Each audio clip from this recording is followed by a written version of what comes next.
So a few things happened to me today.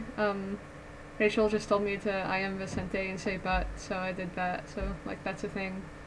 Um, Melissa and Jacob and I are planning for like spring break, but Melissa, you have to clarify if you mean like this Thursday through Saturday or like the Thursday through Saturday over our shared spring break, because that makes a huge difference. Um, we went on a hike, and it was pretty good. It was only like 2 hours long. It was with the Outdoors Club, but the main thing that happened was like halfway through the hike when we like stopped for a really long time, I started getting really bad stomach cramps, and I told them I thought I was going to be sick. So like a quarter of the way down, I really had to go to the bathroom, and they taught me how to poop in the woods. So that was pretty cool. So now I know like that ability. You have to go under a rock and then cover it up with like a rock or a log, and wipe your butt with leaves because they didn't have any tissue paper. But they were like, it's kind of embarrassing in retrospect, but they were really casual about it. And before we left, like one of them went and peed in the woods, even though there was like a bathroom right there. There's this really cool Canadian girl on the trip who had like an awesome accent, and she was like really nice the whole time, even after like I pooped in the woods. So, like, um, she like kept apologizing every few words, and she would be like, "Sorry," and she really liked Rufus Wainwright and Leonard Cohen, and said they were like both geniuses. And she told me that Rufus Wainwright comes to Northampton all the time, and that's the father of Leonard Cohen's granddaughter. So I'm thinking like if he ever comes again, I'm gonna try to stalk Leonard Cohen's daughter. But anyway, um, I agreed to write a story for my school newspaper, which I was like really scared to do. So I chose the easiest one, which is like the history of this holiday that's coming up next week.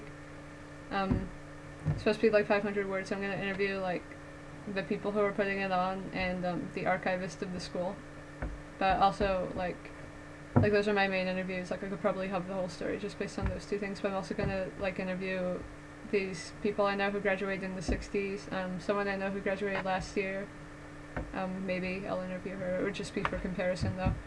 And I'm probably gonna like go to the library to try to find the stuff they have there. Like they have recordings of some of the songs they sang at Rally Day.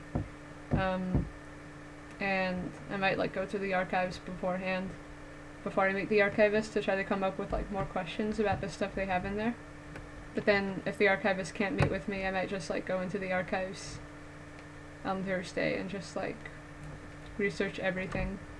And yeah, so it's due on Saturday. I'm gonna try to write it on Friday night. I'm supposed to talk about the history. The main thing is the history of Rally Day, but specifically it's about its traditions, how it's changed, and what's the other question? And how it got started. So yeah, I'm like really new at this journalism stuff. So Ian, let me know if you have any tips. My mom was the one who told me to like interview those people who had graduated earlier, which was a really good idea. So basically, I think whenever I write a story, which won't be very often probably, I'm just gonna try to like work on it every single day, because you know that's what you should do. And yeah, so I hope it turns out alright. It only has to be like 500 or 600 words, just kind of a lot, but kind of not. And it's a story where you can't really go wrong, because all the history of Rally Day is actually on my school's website. But like, of course, that would be really boring if I just copied that stuff. So I have to interview some people, at least. And let's see. Oh yeah, third thing that happened is I found out that Nintendo is doing a new promotion where you can get like a Mewtwo on Pokemon Black. So that expires on February 26th. And Katie Bothwell, if you're watching this, tell Rachel Babel and Lindsay to like message me about it, because I tried to call them, but it didn't work. Like Rachel doesn't have her voicemail, and Lindsay just like didn't answer the phone. So you have to get it through Nintendo Wi-Fi, and as far as I can tell, you don't have to go to like a specific store.